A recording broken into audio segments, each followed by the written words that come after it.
قلنا ما كل من نظم قوافيلها صار، ولا كل من قال القصائد استناره. الشعر لهامات ترقى على النار، ومنها رجال تستحق الصدارة.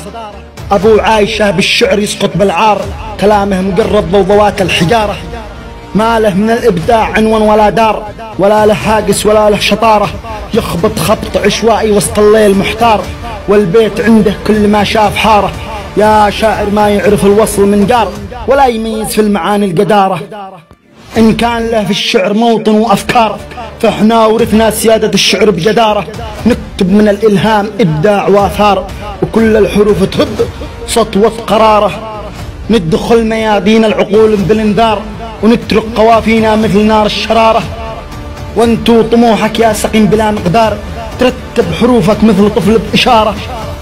لو قلت شاعر يا بشر هذا انتحار، موت الحروف على يديه استشارة.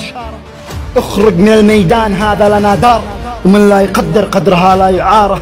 ختمها من تعدى على الكار، هذا الجواب واجعله درس وإشارة. هذا الجواب واجعله درس وإشارة.